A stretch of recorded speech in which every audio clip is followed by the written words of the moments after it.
시작하도록 하겠습니다. 생명수 강으로 인도되는 자들이란 제목으로 요한계시록 7장 말씀을 오늘 우리가 좀 살펴보려고 합니다. 근데 제가 오늘 이런 생각이 좀 들었습니다. 여러분, 불교에 보면 소승불교가 있고 대승불교가 있지 않습니까? 이제 우리나라는 대승불교가 좀 이렇게 영향을 많이 끼쳤습니다. 잘 아시는 것처럼 소승불교는 굉장히 철학적이고 깊이 있는 그런 어떤 불교 어떤 학문적인 철학적인 연구를 많이 하고요. 그에 비해서 대승불교는 좀 대중적입니다. 그러다 보니까 보통 우리 원효가 당나라에 불교에 배우러 가다가 여러분 아시죠? 왜 효굴 바가지에 물들은 거 그거 마시고 일체유심조라고 그래가지고 모든 것이 마음에 달렸구나. 이제 도를 깨치고 나서 이제 공부할 필요 없다 이래가 돌아와가지고 대승불교 우리나라에 그죠? 나무아미 타업을 이렇게 이런 거를 자꾸 이렇게 연부를 하면 복이 찾아온다 이런 식으로 이제 우리나라를 다 이렇게 불교로 만들었지 않습니까? 그것처럼 이 실체가 없는 일에 대해서는 사실 우리가 인식을 할 때 어렵지 않게 그냥 쉽게 종교라는 것도 그냥 이렇게 쉽게 이해하면 됩니다. 인간적으로 쉽게 이해하면 돼요. 사람에게 좋으면 좋은 거다. 그리고 사람에게 해치고 나쁜 거다 이러면 나쁜 종교다 이렇게 얘기할 수는 있지만 실체가 있는 종교는 그렇지 않습니다. 아는 만큼 또 공부하는 만큼 알게 돼요. 우리가 영적으로 사탄이나 이 귀신이나 이런 존재들이 보이지 않지 않습니까? 그런데 마귀나 이 사탄 귀신들이 두려워하는 사람이 어떤 사람이냐면 잘 영적으로 영안이 깨어 있고 잘 아는 사람이에요. 그런 사람은 마귀가 함부로 못해요. 왜냐하면 다수를 알기 때문에 그렇거든요. 그처럼 성경 말씀을 우리 교회 같은 경우는 계속 이제 이 강례 설교를 많이 합니다. 새벽 기도도 그렇게 하고 이렇게 하니까 우리 아주 가까이 살고 있는 분이 저보고 이렇게 얘기하더라고요. 설교를 그냥 설교처럼 하면 안 되냐? 왜 자꾸 당신은 전부 다 성경 공부처럼 하냐? 자꾸 이러시더라고요. 예. 우리 제 가까이 있는 분이 그렇게 얘기하시더라고. 그리고 수요일 날도 이렇게 수요일 날 이렇게 피곤하고 이렇게 일부러 수요일 날 오시면 좀 이렇게 예배 중에 좀 이렇게 재밌게 해드리고 이래야지.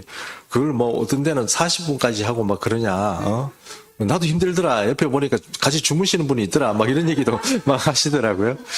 그래서 제가 가만히 생각해 보니까 좀 빨리 마쳐야 되는 생각이 좀 듭니다만, 그래도 여러분, 이거는 분명하게 우리가 아셔야 됩니다. 아는 만큼 보입니다.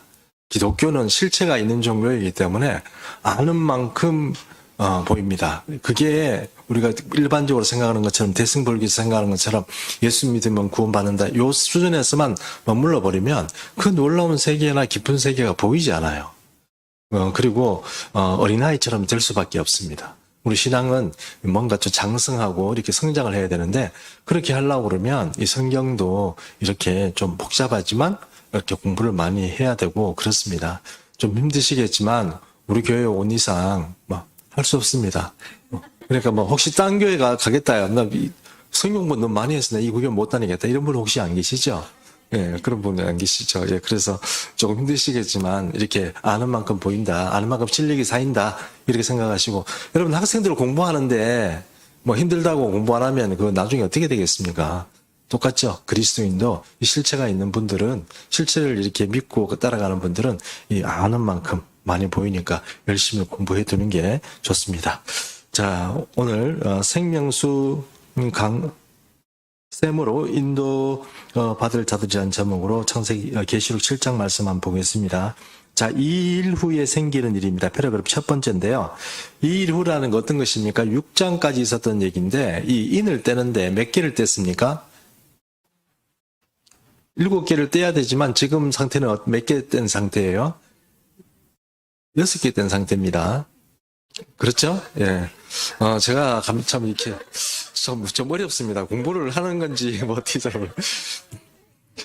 6개를 뗀 상태예요. 아직 7번째 떼지는 않았습니다. 6번째를 떼는데 6번째를 떼니까 온갖 땅에 제일 6번째 가지고 제일 이 땅에서 문제가 생기는 어떤 그런 재앙이 어떤 거라고 그랬습니까? 그렇죠. 지진이라고 제가 말씀드렸습니다. 지진이 생기면서부터 온 세상에 뭔가 이 하늘의 기운도 그렇고 모든 것들이 막 흔들리기 시작한다고 그랬고, 지진이 최근에 와서 많이 지금 자꾸 지진이 생기는 것은 어떤 종말의 현상이다, 이렇게 말씀을 드렸습니다. 그것이 지진이 출발입니다. 자, 그래서 계시록 7장 1절부터 한번 보겠습니다. 여기 보면 이제 땅에 내 천사가 되어 있는데, 2일 후에 내가 네 천사가 땅 네 모퉁이에 선 것을 보니 땅의 사방에 바람을 붙잡아 바람으로 하여금 땅이나 바다에나 각종 나무에 불지 못하게 하더라, 이렇게 되어 있습니다. 자, 여섯 번째 이렇게 인을 뗐을 때 지난주에 우리가 봤을 때는 어떤 거였습니까? 땅에 지진이 나고 연것 하늘이나 온 일에 이게 하늘이 막 말리는 것 같고 이런 일이 막 생긴다고 그랬지 않습니까? 그리고 분명히 성경은 늘 종말의 시대가 오면 흑암의 시대가 온다고 그래요. 그 흑암은 그냥 깜깜해지는 게 아니고 하늘이나 우리가 지금 살고 있는 이 지구 자체가 뭔가 이렇게 공중 자체의 이 대기가 어두워지는 그런 시기가 온다는 거예요. 그러면 달 같은 것도 어떻게 보인다고요? 벌겋게 보인다고 그렇게 말씀을 드렸습니다. 그러면 그것은 달이 붉어지는 것이 아니고 대기가 그렇게 되는 거죠. 대기가 그렇게 문제가 생기는 거죠. 지금 자체가 문제가 생기는 거예요. 요한계시록 자체가 여러분 생각해 보시죠. 2000년 전에 쓰여진 건데 이때 대기가 그렇게 되리라고 생각을 누가 하겠습니까? 근데 그게 벌써 그 대기가 그렇게 된다. 아마 사도 요한도 그 얘기를 어떤 의미인지 잘 모르고 썼을 수도 있습니다.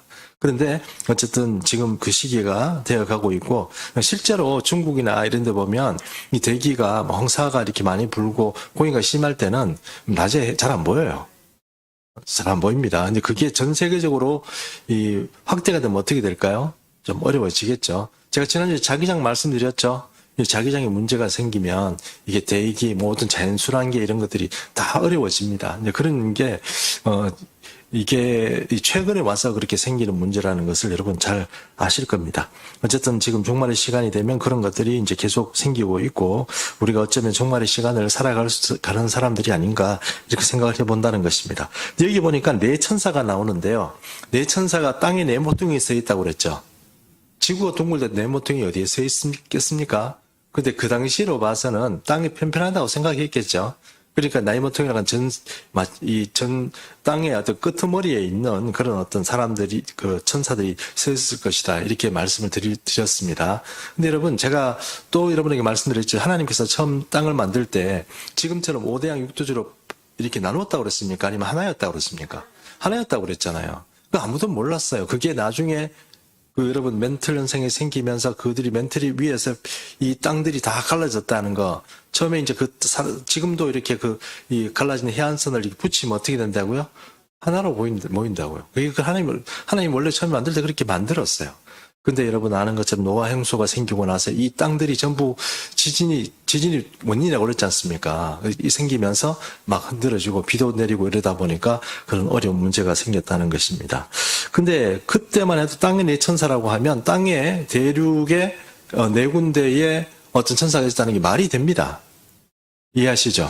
지금이야 우리가 땅이 다 5대 6도주로 나눠져 있고 지구가 둥글다는 걸 알기 때문에 그런 게 어딨냐 이렇게 얘기할지 모르죠. 그때는 이런 표현이 가능했다는 거예요. 자, 어쨌든 이 천사들이 하는 일이 있는데 뭘 잡습니까? 바람을 잡고 있죠. 그렇죠? 이 바람을 잡고 있는데 이 바람에 대해서는 두 가지 정도로 얘기할 수 있습니다. 첫 번째는 뭐냐 하면 이 바람의 의미는 첫 번째는 실제 바람을 얘기해요. 제가 글자 틀렸죠? 예, 실제는 아니 죄송합니다. 예, 제가 어쩌다 보니 실제 바람을 하는데 이거 제 작품입니다. 제가 오타입니다. 예, 어디 가서 뺏겨온 거 아니니까 이렇게 실제 바람을 말해요. 실제 바람이 왜요? 여러분 이 대기 중에 바람이 안 들어온다고 생각해 보세요. 어떤 일이 생기겠나?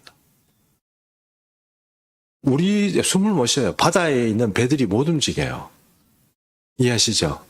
요즘이야 원자력도 있고 핵도 있고 이래가지고 바다에 막 이렇게 다닐 수 있지만 옛날에는 바람이 안 불어버리면 배는 스톱이에요. 망망대해에 나가가지고 여러분 놓으셔가지고 간다는 건 불가능한 얘기입니다. 바람이 안 불어주면 안 돼요. 그것처럼 이 바람이 안 분다는 것은 바다에도 그렇고 땅에도 그렇고 어떤 문제가 생깁니까?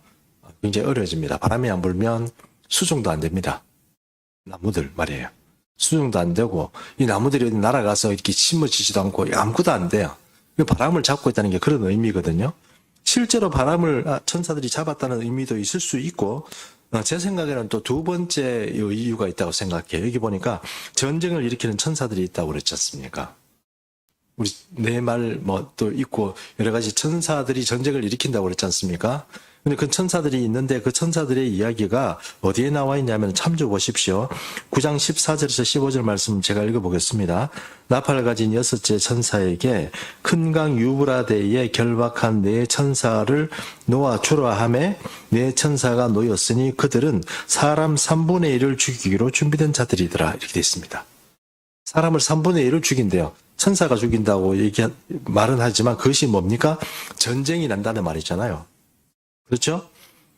자, 그러면 여기에서 이 두 번째 의미를 볼 때 유브라데 강에 결박한 네 천사가 놓여서 전쟁이 난다면 이게 세례 사도 요한이 그렇게 의도한 건 아닌데 유브라데 강을 끼고 있는 네 나라가 있습니다.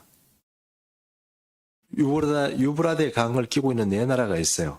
그 네 나라가 뭡니까? 현재 투르키예라고 하는 터키가 유브라데 강을 끼고 있고요. 그 다음에 시리아, 또 이라크. 이제 점점 여러분 발전하네요. 이제 이라크입니다. 이라크면 목사님 네 나라라고 그랬는데 왜 세 나라밖에 없어요? 쿠르드가 있습니다. 쿠르드족. 나라를 이루지는 못하고 있지만 아주 강력한 투르키에 못지않게 큰 지금 다 갈라져 있지만 투르키는 독립적인 나라를 못 가지고 있지만 투르키가 있습니다. 우리 옛날에 IS 있잖아요.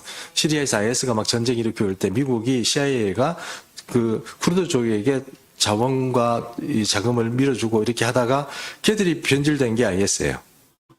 그렇기 때문에 쿠르드족은 지금도 실존하는 그런 나라라고 할 수는 없는 족속입니다. 그래서 만약에 네 천사라고 그랬으면 한 천사가 한 나라를 대표한다고 생각해 보면 네 나라 정도가 전쟁을 일으키는데 유브라데 강가에서 전쟁을 일으킨다 이 말입니다. 이해하셨죠? 그러면 유브라데 강가에서 전쟁을 일으키는데 그것이 우리가 말하는 뭐 종말의 전쟁이냐 그게 아니고 그 정도 수준은 아니고 이 네 나라가 전쟁을 만약에 하게 되면 유브라데 강가 그 주변에서 전쟁을 합니다. 그러면 이스라엘하고 상관이 없겠죠. 유브라데는 이스라엘하고 상당히 거리가 있지 않습니까? 근데 그때 수많은 사람이 죽어요. 그러니까 3분의 2가 죽는다고 그러니까 3분의 2라는 것은 여기에 3분의 2가 죽는다는 것이 군대가 3분의 2 죽는다는 동원된 모든 군대가 3분의 2가 죽는다는 의미인지 아니면 그 나라의 인구가 전부 다 이 3분의 2가 되는지 그거는 정확하게 알 수 없어요. 그러나 정관사가 붙어 있어요. 정관사라는 것은 특정한 한계 안에서 3분의 1이라는 뜻이에요. 온 인류의 3분의 2가 죽는 거 아닙니다. 과거에 좀 해석을 잘못해가지고 인류의 3분의 2가 죽는다. 3분의 1이 죽어요. 제가 너무 과하게 죽였네요. 3분의 1을 죽이는데 이게 온 인류의 3분의 1을 죽이는 게 아니고 그 특정한 어떤 한계 안에서 3분의 1이기 때문에 상당한 그래도 숫자가 죽는다 이렇게 생각하셔야 될 것 같습니다. 그리고 어쨌든 네 천사가 붙잡고 있는데 네 천사가 뭘 하려고 해요. 그러니까 뭔가 재앙을 일으키려고 하는데 2절 보십시오. 2절 보니까 2절 같이 읽습니다. 시작.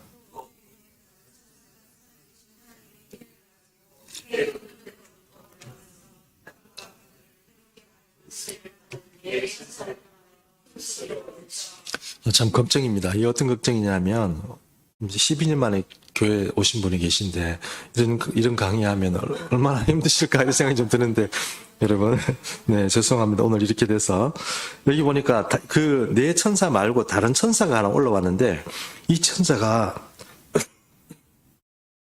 해 돋는 데부터 올라왔잖아요. 근데 이거는 제가 잘 모르겠어요. 이건 왜 해 돋는 데서부터 올라왔냐 이렇게 얘기하면 사실을 잘 모르겠어요. 그 이유는 제가 잘 모르겠어요. 이거는 제가 만약에 알게 되면 나중에 보충을 하겠습니다. 근데 이거를 목사님들이나 이런 또 여러 이 주석서들 이런 것들을 보면 이 설명을 잘 안 해놨어요. 왜요? 모르니까 안 해놨겠죠. 네, 그러니까 모르니까 안 해놨겠죠. 저도 이거를 좀 고민을 하고 있습니다만, 이거는 제가 뭐, 예상하는 건 있습니다. 그러나 예상된다고 해서 제가 함부로 말하기는 힘들고 해서 말은 하지 않겠습니다. 어쨌든, 그래도 이 해도는 데서부터 올라온다는 이 전 천사가 누군지는 잘 모르겠지만, 어쨌든 그런 천사가 있다는 건데, 그 천사가 뭐라고 주문을 하냐? 계시록 14장 1절에, 2절에, 14장 2절에 보니까, 여기 보니까 이 하나님의 인을, 그죠? 생각에 큰 소리를 치는데 뭐라고 얘기하냐면, 하나님이 종들에게 인을 칠 때까지 좀 기다려달라 이렇게 주문을 하죠. 그렇습니까? 예. 근데 제가 순서를 조금 바꿨는데, 참조 보십시오. 계시록 14장 1절에, 또 내가 보니 보라, 어린 양이 시온산에 섰고, 그와 함께 14만 4천이 서 있는데, 그들이 이마에 어린 양의 이름과 그 아버지의 이름이 쓴 것이 있더라. 이렇게 되어 있습니다. 요거는 제가 좀 뒤에 가서 설명하도록 하겠습니다. 그럼 세 번째, 하나님의 종들이라는 데 한번 보겠습니다. 계시록 7장 3절인데요. 한번 같이 읽어주십시오. 시작.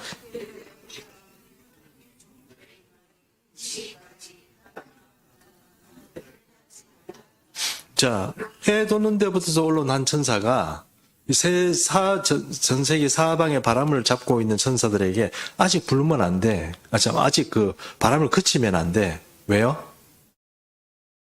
지금 인을 쳐야 되기 때문에 인 치는 걸 다 끝나고 나면 어떻게 해요? 해라. 뭐 전쟁을 일으키든지 아니면 바람이 어떤 불이 하든지 그렇게 해라. 지금 이렇게 얘기를 하는 겁니다. 이해하시죠? 예, 그렇게 주문을 하는데 여기 보니까 여기 봐요. 하나님의 종들이잖아요. 하나님의 종들이 누구일까요?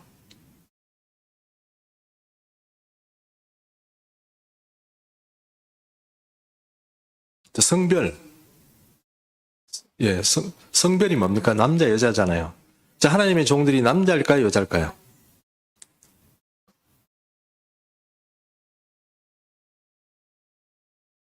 남자입니다. 남자입니다. 나이는요?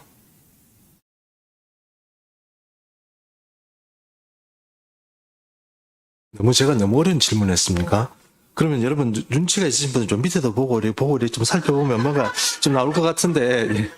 자, 민수기 여기 보시면 민수기 1장 3절에 보니까 이스라엘 중 20세 이상으로 어디에 나가는 사람? 싸움에 나갈 만한 모든 자를 뭐하라?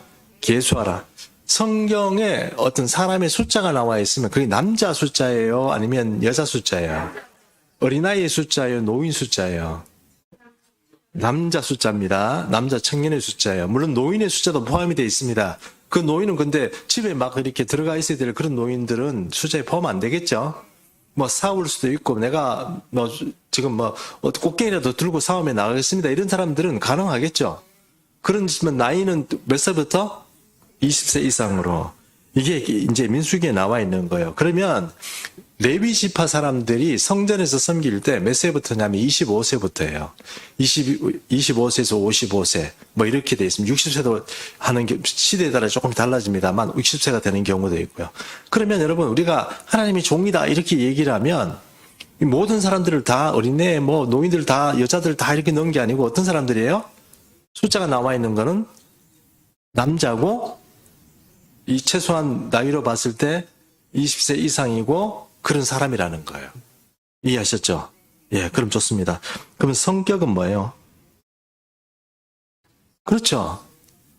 하나님께서 지금 이 종말의 시대에 하나님의 인을 이렇게 치는 사람들을 모을 때까지 지금 재앙을 일으키지 말고 조금만 홀딩 시켜줘. 이렇게 지금 요청하는 거 맞죠? 그때 그 사람에게 뭘 만든다고 하나님의 종들이 이마에 인을 치려고 하는데 그 지금 사람들 찾아내야 될 거 아닙니까? 그렇죠? 그럼 그 사람들이 어떤 사람들이라고요? 남자들이고 20살 이상이고 성경적으로 보면 그렇다는 거예요. 이해하시죠? 그러면 우리가 성경에 나오는 14만 4천이나 12,000이라는 이런 이야기가 신천지 같은 경우에는 14만 4천 안에 들어가야 무조건 구원받는다고 그러는데 그 말이 맞아요, 안 맞아요? 안 맞아요. 그럼 여자들하고 다 죽으란 말이에요? 그러니까 신천지가 자기가 자해적으로 해석한 거예요. 그건 말이 안 맞아요.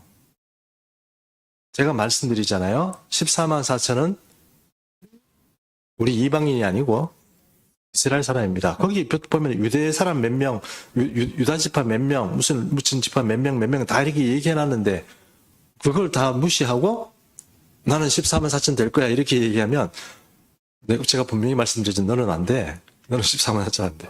안 되는 거예요. 그게 아니에요. 이제 지금 요 가지고 다 설명이 안 되니까 조금 더 뒤에 보도록 하겠습니다.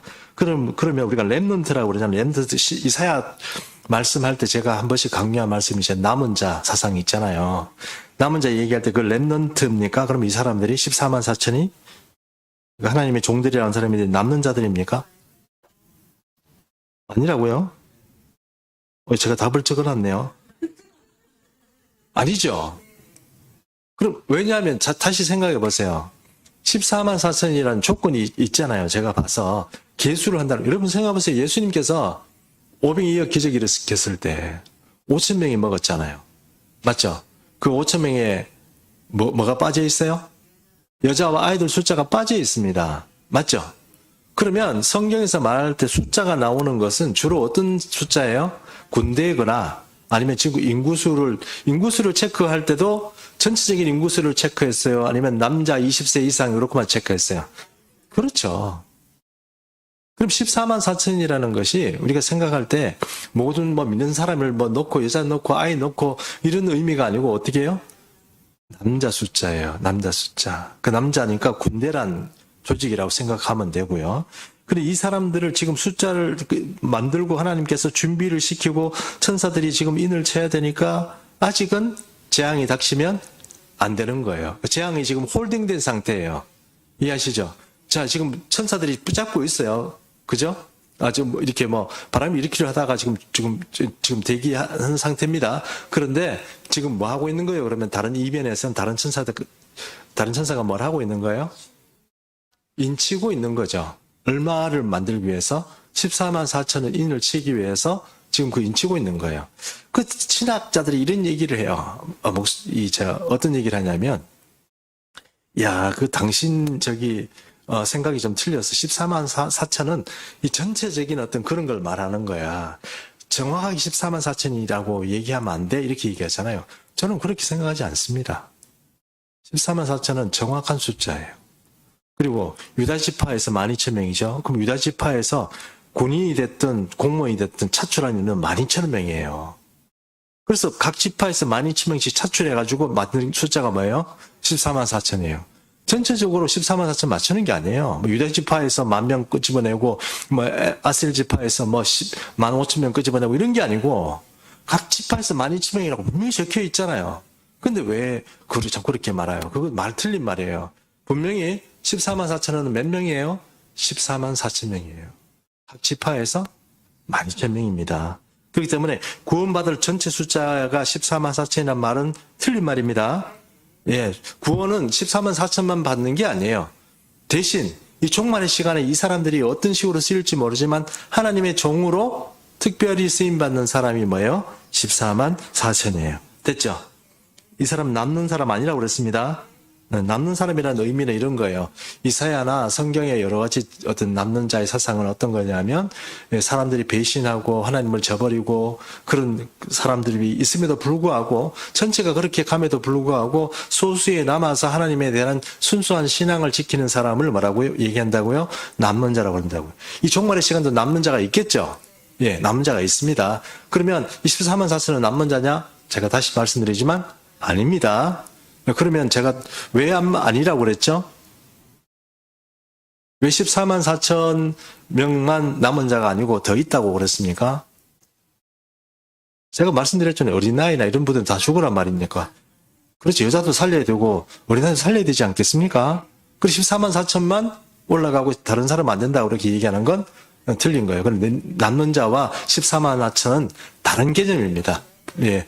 그럼 목사님 남는 자는 어디서 나와요? 요한계시록 저 뒤편에 가면 또 나옵니다.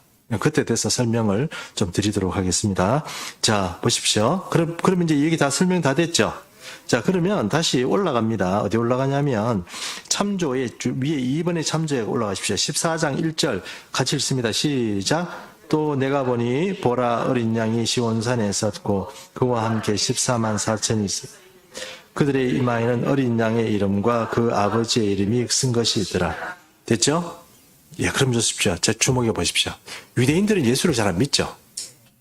제가 늘 유대인들이 앞으로 하나님께 어떤 식으로 돌아올지를 말씀드렸잖아요. 전체적인 회개운동이 일어날 거라고. 맞죠? 그때서야 하나님을 알아보고 사람들이 돌아올 거다. 예수님이 다시 재림할 때야 돼야 이 사람들이 돌아오고 회개운동이 일어난다고 제가 유대인들에 대해서는 말했습니다. 근데 14만 4천은 조금 달라요. 어떤 면에서 다를까요? 여기 힌트가 제가 말씀드렸는데 14만 4천은 조금 일반적인 유대인하고 조금 다른 어떤 경향이 있습니다. 그게 뭘까요? 일반적인 유대인은 예수를 안 믿는다고 그랬습니다. 그럼 14만 4천은 어떤 사람들일까요? 하나님 믿는 사람이죠? 맞죠? 조금 더 자세히 이야기하면 그렇죠. 예수를 믿는 사람이에요. 목사님 그걸 어떻게 알아요? 적혀 있잖아요. 어린 양의 이름과 그 아버지의 이름이 다 적혀 있죠. 그러면 이 14만 4천이라는 사람의 이 머리에는 이렇게 인이 적혀 있다고 그러는데 그 인이 보이는 인이에요? 안 보이는 인이에요? 안 보이죠. 그 보이면 이상하죠. 근데 그 이름이 뭐 어떤 이름이라고요? 하나님의 이름과 아버지, 그 예수님의, 그러니까 어린 양의 이름이 같이 적혀 있죠. 그렇죠? 맞죠? 그럼 이 사람들의 신앙이나 이런 것들을 어떤 사람이라는 것을 알 수 있어요. 믿는 유대인이다. 이해하시죠? 믿는 유대인 중에 14만 4천이 생긴다? 맞아요? 틀려요? 맞습니다. 그 말이 맞습니다. 이해하셨죠? 예, 좋습니다. 이제 14만 4천 정리 좀 됐죠? 예. 여러분, 혹시 만약에 우리가 가진 배운 거하고 다른 얘기를 하시는 분이 있으면 싸우지 마세요. 아셨죠? 아, 그래요? 아, 그렇구나. 나도 옛날에 그렇게 생각해서 이렇게 해야지. 이리 와봐. 근데 분명히 그렇게 하지 마시고, 그냥 이렇게 들어주세요. 예? 아셨죠? 예, 싸우지 마시고, 그냥, 그렇게 들어주시면 됩니다. 이단이 얘기하는데 거기 가서 여러분, 그래, 이렇게 하시면 안 되고, 우리 믿는 사람 중에, 그런 사람 중에 혹시 13만 4천이 어떠고 그런 얘기를 하면, 싸우지 마시고 그냥 이렇게 들어주시면 됩니다. 그러나 분명히 이렇게 정리해드렸습니다. 예, 그렇습니다. 넘어갑니다. 그러면 이제 14만 4천 두 번째 큰 패러그래프 한번 보겠습니다. 자, 인침을 받는 자들이 나오죠. 계시록 7장 4절입니다. 함께 읽습니다. 시작.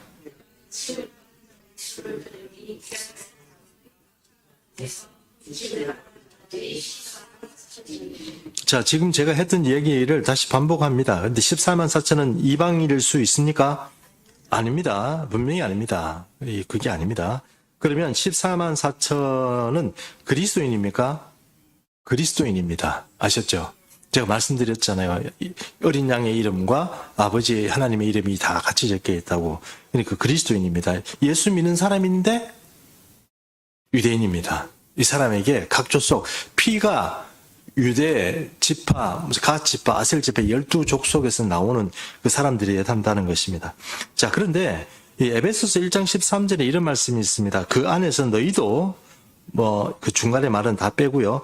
또한 믿어 약속의 성령으로 인치심을 받았다 이렇게 돼 있거든요. 그럼 우리도 믿는 사람이니까 성령으로 인치심을 받았네요. 맞죠? 그럼 이 14만 4천하고 우리하고 뭐가 달라요? 다 성령으로 인치심 받는 거 아니에요?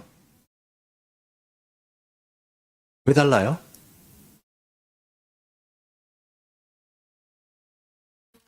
정말 역시 정말 너무 자랑스럽습니다. 천사가 치는 것과 성령께서 인치시는 건 다릅니다. 우리가 성령의 인치심을 받고 구원을 얻는 사람이 되는 건 맞아요. 우리가 구원의 사람이 됐으면 됩니다. 14만 4천만 구원받는 거 아니라고 제가 분명히 말씀드린 것처럼 그 사람들은 특별한 스페셜티를 가지고 그 시대에 섬기기 위해서 하나님께서 택한 그런 어떤 사람들입니다. 저는 이 사람들 이름을 다른 사람도 그렇게 부르지는 않지만 저는 공무원이라고 불러요. 왜냐하면 종말의 시간에 함께 하나님의 일에 쓰임받을 수 있는 그런 시스템, 그러니까 패컬티, 그 조직으로서 쓰일 수 있는 그런 조직은 저는 공무원이라고 생각해요. 왜냐하면 여러분, 이 대한민국이라는 나라도 공무원인 제도가 있잖아요. 군인도 있고 여러 가지 있잖아요. 그게 있어야 나라의 기강이 잡히고 정치가 되는 거예요. 하나님 나라도 나라입니다. 이해하시죠? 하나님 나라가 왜 이 땅에 이스라엘이라는 나라를 택해서 그 백성들에게 율법을 주시고 그렇게 오랫동안 뭐 출애굽도 시키고 그렇게 왜 그렇게 하셨습니까? 하나님의 수족이 되어줄 그런 공무원 같은 조직이 이 세상에 필요하기 때문에 그래요. 그래 그것이 원래 잘 못됐지만 종말의 시간에 어떻게 해요? 회복하는 거예요. 됐죠? 예, 좋습니다. 그러면 다 됐고, 자, 그러고 보니 제가 답을 다 적어놨네요. 지금 정말, 자, 참조도 했고 다 끝났네요. 1번 했습니다. 그럼 2번 한번 보겠습니다. 그럼 12,000명을 배출하는 지파는 12지파가 나오죠. 유다 지파가 지파 중에 인치심을 받은 자가 12,000이요. 루벤 지파 12명, 갓 지파 12명, 납달리 12,000명, 문하세 12,000명, 시몬, 레위 12,000명, 이사갈 12,000명, 스불론 12,000명, 요셉 12,000명, 베냐민 12,000명. 맞죠? 그래가지고 총 합쳐가지고 몇 명? 14만 4천입니다. 그런데 문제가 있어요. 어떤 문제냐 하면 요셉 지파 있잖아요. 요셉 지파가 보통 보면은 이스라엘 땅에서 요셉이 이 두 개로 나뉘는 거 알죠? 그죠? 두 개로 나눠가지고 이 등장을 하는데 여기는 보니까 요셉 지파 하나네요. 그죠? 근데 하나가 빠져 있어요. 뭐가 빠져 있죠? 아니 왜 빠져 있죠? 여러분, 잠깐 주목해 보세요. 지금도 이스라엘이 우리가 생각하는 것보다 훨씬 더 발빠르게 요한계시록의 말에 맞춰가지고 움직이고 있습니다. 지금 이 사람이 만약에 어떤 사람이 이 이스라엘에 다시 귀화를 하면 이 사람의 팔을 알아요, 몰라요? 원래는 모르잖아요. 그렇죠? 너무 오래된 세월 동안 모르잖아요. 그 족보를 다 따져가 그 사람 팔을 알아내요. 대단하죠.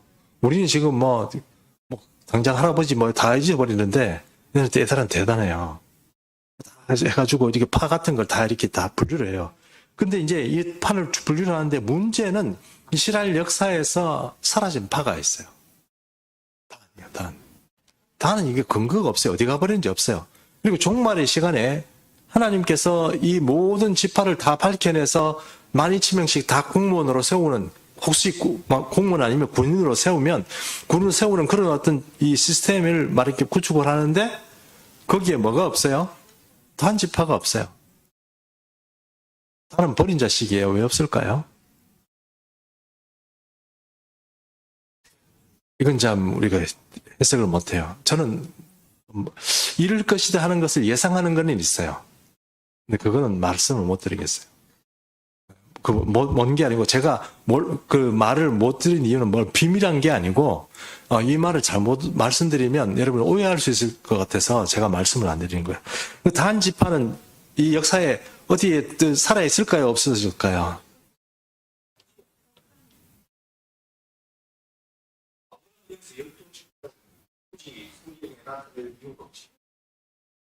그럼 단 지파는 사람들 다 죽어버려서 어쨌든 후손이 없어지는 거예요? 그러니까 말을 못하는 거예요. 그러니까 이거는 조금 더 시간이 지나면 자유롭게 말할 시간들이 있을 것입니다. 근데 그게 조금 더 시간이 지나야 될 것 같습니다. 근데 이제 그거는, 네. 그렇죠. 근데 이제 단지파 빠져 있잖아요. 네. 네. 지금 모르지만은, 중에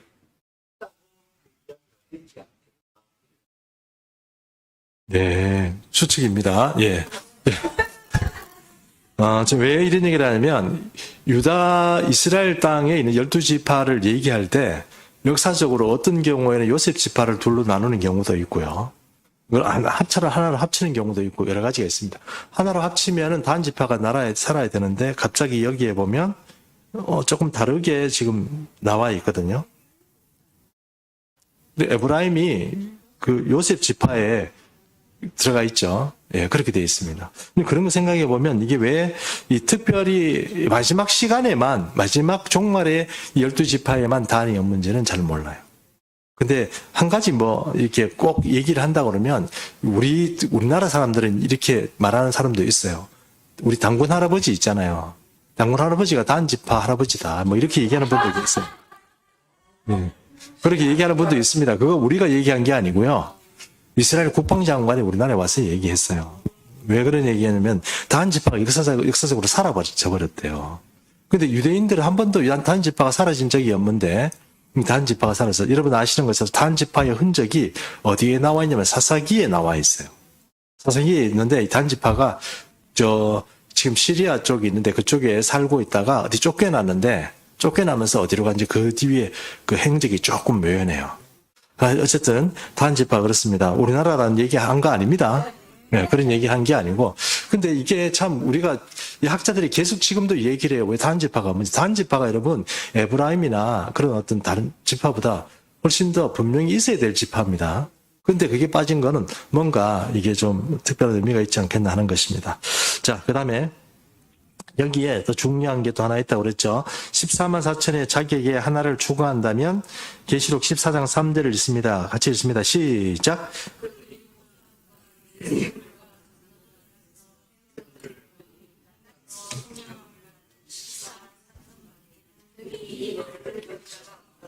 (14만 4천이라는) 이 사람, 그 인받은 하나님의 인을 받은 사람들에 대해서 설명할 때 여기 요한계시록 14장 3절에 보니까 이 사람들이 어떤 사람이라고 얘기합니까? 땅에서 속량함을 받았다 이렇게 얘기하죠. 땅에서 속량함을 받았다는 뜻이 무슨 뜻입니까? 우리가 휴거라고 얘기할 때 휴거 얘기하면 어떻습니까? 휴거는 이 땅에서 사람을 살고 있다가 갑자기 하늘이 올라가 버리는 거죠. 그 의미가 비슷해요. 그러면 14만 4천이라는 사람은 옛날에 죽었는데 어느 시기에 갑자기 살아나가지고 하나님이 14만 4천이라는 숫자를 맞춘 거예요? 아니면 그 살아있는 그 당대 그 시간이에요? 그렇죠? 그러면 죽어있던 사람 중에 부활을 시켰다거나 이런 의미가 아니고 땅에서 속량을 받았다는 얘기는 살아서 구원을 받는 사람이에요. 그것은 누구예요? 주님 앞에, 예수님 앞에 시온산에 하고 14장 2절에서 봤듯이 시온산 앞에 14만 4천이 함께 서게 되는데 그 사람들의 특징에서 말할 때 어떻게 얘기한다고? 땅에서 속량함 받은 사람 이렇게 얘기한다고. 그럼 14만 4천은 조건이 하나 더 붙는데 그 사람들은 뭐예요? 이 땅에서 살아있는 사람이란 뜻이에요. 맞죠? 자, 그러면 14만 4천 정리해 봅시다. 14만 4천은 첫 번째 어떤 사람이에요? 남자라고 그랬잖아요. 네, 남자. 그다음에 나이는 꼭 20세라는 건 아니지만 남자라고 그랬습니다. 여자는 아닙니다. 예, 그다음에 그래서 제가 이 14만 4천이 왜 남자라고 얘기하냐면 이 사람들이 군인일 가능성이 많아요. 여러분 군대 조직이 제일 기본 조직으로 베이스를 제일 좋은 겁니다. 혁명 일으키면 누가 일으켜요? 군인이 일으키죠. 박정희, 전두환 다 뭡니까? 군인입니다. 군인 조직 가지고 하는 거예요. 아셨죠? 예. 그 예수님께서 이 땅에 오실 때, 이 왕으로 바로 내려오세요? 아니면 말 타고 뭔가 옛날 대왕의 모습으로 오시는 거예요? 말 타고 대왕의 모습으로 오시는 거예요? 큰 칼 차고 아시죠? 그렇게 오는 거예요. 그렇게 되면 그 따르는 식소들이 다 어떤 사람이에요? 군인입니다. 이해하셨죠? 그래서 14만 4천이 의미를 정확하게 여러분이 잘 이해하셨으리라고 생각해요. 또 그 다음에 또 뭐 있죠? 땅에서 살아있는 사람. 또 더 중요한 거? 아니죠? 예. 또 뭐죠? 그리스도인이라고 그랬잖아요. 그 제일 중요한 건 예수님 믿는 사람이라고 빼버리면 여러분 그거 안 됩니다. 예, 그러니까 14만 4천은 아주 잘 따져보면 다 어떤 사람이구나 하는 것이 예상이 되게 성경이 다 돼 있습니다. 됐죠? 예, 좋습니다. 넘어갑니다. 아마 이런 얘기 잘 못 들으셨을 텐데 잘 기억해 두셔야 됩니다. 예, 확실히 신천지는 안 넘어가시겠죠, 이제? 예, 좋습니다. 그 다음에 마지막에 이제 흰옷 입은 큰 무리 한번 보겠습니다. 첫 번째, 이방에서 구원 얻을 자들입니다. 자, 그러면 이방인들은 어떻게 돼요? 이방인들도 구원 받아야 될 거 아닙니까? 유대인들만 지금 계속 얘기 나왔는데 유대인들 얘기 나오면 안 되잖아요. 이방인도 구원받아야 됩니다. 첫 번째, 이방에서 구원받을 자들 계시록 7장 9절 함께 읽습니다. 시작.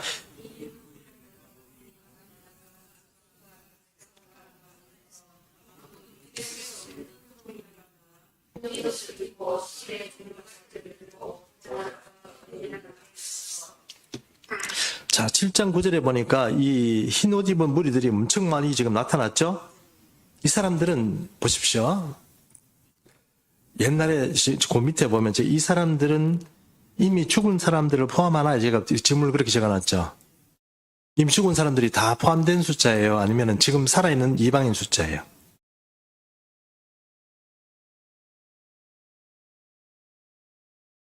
제 얘기 잘 들어보세요. 죽어 있는 사람 중에 예수 믿다가 돌아가신 분이 구원 못 받는다는 얘기를 한 게 아니고 지금 여기서 계시록 6장에서 말하고 있는 요 7장 9절에서 말하고 있는 이 이방에서 구원받은 각 나라와 족속과 백성과 방언이라고 그러기 때문에 이게 뭘 얘기하는 거면 이스라엘 백성이 아니라는 뜻이거든요. 맞죠? 이스라엘 백성이 아니라는 뜻입니다. 이 백성에서 나온 사람들인데 이 무리가 나와서 흰옷을 입고 손에 종려가지를 들고 보좌 앞에 있다는 얘기는 우리가 보좌라는 것을 주님의 보좌로 생각할 때 하늘에 있는 보좌로 생각하시면 그 말이 맞죠. 이해하시죠? 근데 여기는 하늘의 보좌라고 꼭 봐야 되는 게 아니고 종려나무 가지를 들고 있다고 그랬죠. 이해하십니까? 종려나무 가지를 들고 있으니까 이게 왜 제가 이런 말씀을 드리냐면 이 사람들은 죽어있던 사람 부활하는 게 아니고 살아서 예수님을 본 사람들이에요. 목사님 그건 좀 이상한데요. 지금 예수 믿어서 돌아가신 분들이 계시잖아요. 그분들 구원 못 받았다는 얘기 아닙니다. 그 얘기 절대 아닙니다. 그런 얘기가 아니고 지금은 뭘 하냐면은 지금 종말의 시간을 이제 인을 하나씩 딱 떼는 순간이에요. 이제 종말이 시작되고 이제 우리가 이제 8장에 들어가기 시작하면 그때부터 뭔가 이 종말에 하나님께서 말씀하시는 종말의 이야기가 분위기가 전운이 감돌기 시작해요. 그런데 7장까지는 뭔가 지금 종말을 준비하는 기간이에요. 그러면 그 시대에 그 당시에 살아있는 사람들, 특별히 유대인들 또 그리고 이방인들 이런 사람들에 대한 기록이 나와 있는 거예요. 아시겠죠? 그렇기 때문에 여기는 보면 지금 7장 9절에 나와 있는 사람은 죽어 있는 우리 천국에 가 있는 그분들 얘기가 아닙니다. 휴거는 이후에 벌어져요. 다시 얘기할게요. 휴거 사건은 지금 벌어지는 게 아니고 인을 뗄 때가 아니고요. 언제 벌어진다고요? 저 나팔을 불 때 벌어진다고요. 그럼 아직 나팔도 안 불었는데 벌써 사람들 나와가지고 지금 안 되는 거예요. 그리고 여러분 종려나무 가지라는 게 지금 뭡니까? 호산나를 외칠 때, 메시아를 외칠 때 쓰는 나무예요. 맞죠? 근데 당신이 메시아가 오셨군요. 당신을 메시아로 환영한다는 그런 의미인데, 지금 천국에 가서 그걸 흔들 이유는 없어요. 보좌라고 그러니까 우리는 무조건 천국만 생각하는데 그 의미가 아니라는 것입니다. 목사님 뭐 조금 과거에 해석하는 거 아닙니까? 이렇게 할지 모르지만 그 뒤에 한번 계속 보세요. 자, 계시록 7장 10절에서 12절 말씀 우리 같이 읽습니다. 시작.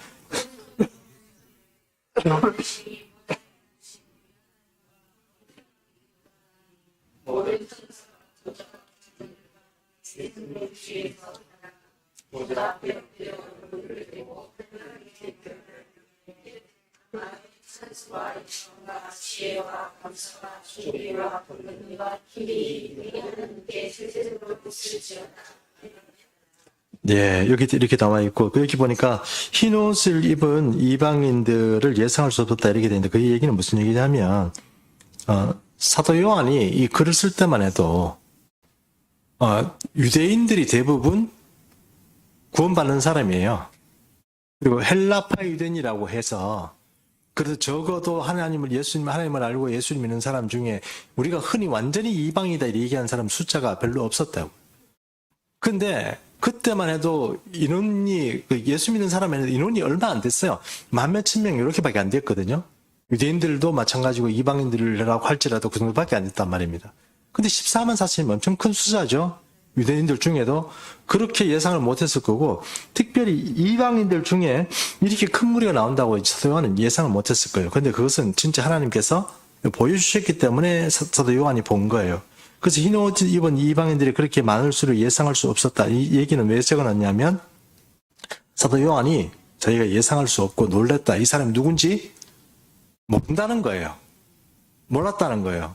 이 사람이 어디서 나왔습니까? 이 얘기를 지금 사도 요한이 하는 거 아닙니까? 그리고 왜 그렇습니까? 그러니까 장로 중에 한 명이 뭐라고 설명을 해주죠. 이 큰 환란에서 나온다고 그랬죠. 근데 이 큰 환란은 뭐죠? 이 큰 환란이 이게 이제 조금 이제 해석이 여러 분분해요. 저도 이 큰 환란이 조금 말씀드리기가 좀 곤란해요. 왜냐하면 여러 가지 의미가 있는데 이 중에 어떤 일을 환란 이렇게 얘기하면 앞에 정관사가 붙어요. 그러니까 헬라어잖아요. 헬라어에 그 정관사가 붙으면 특정의 환란이란 뜻이죠. 그 환란 때문에란 뜻이에요. 이해하셨죠? 그러면 종말에 어떤 일인지 모르지만 어떤 특별한 시기에 어떤 특별한 환란 때문에 많은 사람이 주님 앞에 나오게 되는 그런 일들이 생긴다는 것입니다.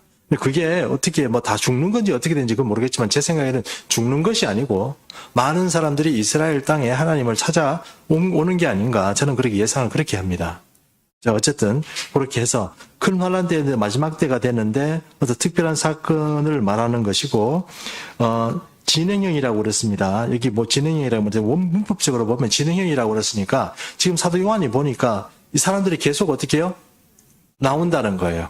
지금 계속 나오고 있다는 겁니다. 그래서 과거의 사람이 아니고 현재 사람들이 계속 발생하고 있고 메시아를 찾는 사람들이 이렇게 등장한다는 것으로 우리가 보면 됩니다. 그럼 이게 여기서 말한 것처럼 예수 그리스도를 메시아로 인정하는 메시아의 하나님으로 인정하고 그분이 이 땅에 재림에 온 것을 환영하는 표시가 뭐예요? 아까 말한 것처럼 종려나무를 흔든다는 뜻입니다. 아셨죠? 여러분 우리가 지금 만약에 예수님이 이 땅에 오면 우리가 만약에 살아서 예수님을 보게 된다 그러면 우리 손에 뭘 들 가능성이 많아요? 종려나무 들 가능성이 많습니다. 근데 그렇지 않고 우리가 죽으면 어떻게 해요? 그냥 천국에 있으면 됩니다. 따로 내려와서 종려나무들을 흔들 필요가 없습니다. 자, 그러면 이 사람들은 우리가 영혼이 천국에 갖는 사람들하고 달리 이 땅에 사는 사람들은 추위도 있고 더위도 있고 비도 피해야 되고 햇빛의 어려움도 견뎌야 되고 먹고도 살아야 되고 아시겠죠? 그런 여러 가지 어려움 장애가 있겠죠. 왜요? 육신을 가지고 있는 사람들이니까. 맞죠? 특별한 하나님의 보호가 필요하겠어요? 안 하겠어요? 당연히 필요하죠. 4번 보십시오. 생명수 샘으로 인도한다고 되어 있죠. 자, 계시록 7장 15절 말씀 우리가 같이 읽습니다. 시작. 그러므로 그들에게 하나님이 보좌 앞에 있고 또 그의 밤낮 하나님을 보좌에 앉으시니가 그들의 위에 장막을 치리니 그들이 다시는 추리지도 아니하며 굼가리지도 아니하고 해나 아무 뜨거운 기운에 상하지도 아니하리니 이는 보좌 가운데 계신 어린 양이 그들의 목자가 되사 생명수 샘으로 인도하시고 하나님께서 그들의 끈에서 모든 눈물을 씻어 주실 것입니다. 아멘. 예. 자, 그러면 에스겔서 얘기를 잠깐 해서 우리가 이제 정리를 해보겠습니다. 생명샘이 있죠. 이게 어디서 나와요? 어떻게 하셨어요? 보좌에서부터 흘러나오죠. 그러면 이게 보좌에서 흘러나오는 생명샘이 지금 천국에 있는 이 하늘에 있는 거기서 샘이 나와요? 아니면 이 땅에 하나님의 보좌가 생겼을 때, 새 예루살렘이 생겼을 때, 혹은 새 예루살렘 전에 천년왕국이 있으면 그 왕국에 있을 때 예수님의 보좌가 있고 그런 보좌가 있을 때 거기서 물이 나와요. 어디서 나와요? 천국에 이렇게 얘기합시다. 너무 복잡해지니까 천국 보좌에서 샘물이 나온다. 땅에 있는 보좌에서 샘물이 나온다. 천국에서 샘물이 나오면 그 물 어디로 갈까요? 이해하시죠? 그럼 여러분 여기서 생명샘으로 인도한다 이렇게 얘기하면 그 샘의 물을 마셔야 사는 사람들이에요. 맞죠? 줄이기도 하고 배고프기도 하고 태양 때문에 뜨겁기도 하고 피하기도 해야 되고 집도 있어야 되는 사람들. 영혼이 이런 거 필요했으면 여러분 영혼이 너무 배고파 뭐 이렇게 얘기하면 그 귀신들이나 그런 소리 할지 모르지만 예수 믿는 사람, 구원받을 사람이 영혼이 배고프고 가라고 막 춥고 배고프고 이러면 그거 뭐예요? 잘못된 거죠. 무슨 이해가시죠? 그러면 여기서 지금 말하고 있는 이 흰옷 입은 사람들은 아까 14만 4천이 이 땅에서 생명을 얻는 사람인 것처럼 이 흰옷 입은 사람은 죽은 사람들일까요? 살아있는 사람들일까요? 그렇죠. 살아있는 사람입니다. 그럼 목사님, 그럼 죽어 있는 분들은 어떻게, 그분들은 나중에 나타나죠. 나중에 나타납니다. 그럼 여러분, 제가 늘 누차 말씀드리지만 우리에게 있어서 이 이방인들, 특히 우리 이방인들에게 유대인들 중에 14만 4천이 되면 뭐 좋겠죠. 근데 우리는 14만 4천 넣어줘요, 안 넣어줘요? 이방인들에게 가장 영광스러운 순간은 어떤 거냐 하면 주님이 나팔을 불고 이 땅에 오시기 전에 나팔을 불 때 말이에요. 휴거가 일어나잖아요. 그때 무조건 올라가야 되는 거예요. 그러면 진짜로 영광스러워져요. 근데 그게 아니다. 그렇더라도 우리가 그러면 우리 휴거 못했으니까 우리는 이제부터 우리는 다 죽었어. 우리 이제 지옥 가는 거야. 이렇게 돼요, 안 돼요? 아니라고 그랬습니다. 그럼에도 불구하고 그때도 주님을 찬양하고 나의 죄를 씻고 흰 옷을 입고 내가 참 지금 주님이 원하시는 그런 어떤 첫 열매가 되지는 못했지만 나의 흰 옷을 깨끗하게 빨아서 주님이 오실 때 내가 주님을 맞이해야지 이렇게 살아가는 사람이 이 땅에 있어야 되죠. 맞죠? 그리고 또 유대인들은 어때요? 일시적으로 어떻게? 메시아 주님께서 오셨군요. 우리가 몰라봐서 죄송합니다. 이러고 급속한 회개가 일어난다고 제가 누차 말씀드렸지 않습니까? 그것이 이사야에도 있고 이레미야에도 있고 지금 우리는 지금까지 딱 잔들돼가지고 예수님 딱 오시면 천국 무조건 가고 지옥 무조건 간다고 생각했지만 사실은 그 뒤에 많은 얘기들이 있다는 거예요. 옛날에는 성경을 보는 지식들이 좀 짧아서 그런 것밖에 못 봤지만 지금은 그렇지 않다는 거예요. 이해하셨죠? 제가 거짓말하는 거 아니고 성경에 있는 그대로 말씀을 드리는 겁니다. 그것을 알레고리적으로 해석하면 잘못될 가능성이 많지만 이 성경을 가지고 성경적으로 해석을 하면 이 전혀 무리 없이 해석할 수 있는 겁니다. 자, 그러면 오늘 14만 4천과 흰옷 입은 무리에 대해서 봤는데요. 14만 4천은 살아있는 사람이다, 죽은 사람이다? 살아서 있는 사람입니다. 그 당시 그 시대에 예수님, 메시아로 오실 예수님을 섬길 수 있는 공무원 같은 조직, 혹은 군대 같은 조직이다? 이해하셨죠? 네, 그런 조직이고. 그 다음에 우리 흰옷 입은 사람들 어떤 사람들이에요? 살아있는 사람들 중에 바로 주님의 메시아가 이 땅으로 오셨을 때 그분을 환영하고 함께 할 수 있는 구원받은 사람들이다. 이렇게 말씀드릴 수 있습니다. 그럼 천국에 가는 사람들은 언제 오느냐? 조금 있어야 옵니다. 벌써 오면 안 됩니다. 아직 심판 시작도 아닌데 벌써 오면 좀 곤란하겠죠? 자, 그러면 인을 뗐다 이런 의미는 지금 이 하나님이 심판할 어떤 프로세스 중에 1, 2, 3, 4, 5번, 6번을 뗐습니다. 이제 왔습니다. 7번을 떼면 어떻게 될까요? 그때 되면 나팔 재앙으로 넘어가게 됩니다. 그러면 이 7째 인이 어떤 내용을 가지고 있는 거예요? 나팔 재앙 7개를 가지고 있는 거예요. 그러면 이제 8장부터는 어떤 일이 벌어질까요? 나팔 재앙이 벌어집니다. 됐죠? 예. 이 정도 얘기했으면 우리 교우들 정도면 충분히 이해하시리라 생각합니다. 자, 그러면 이제 찬송가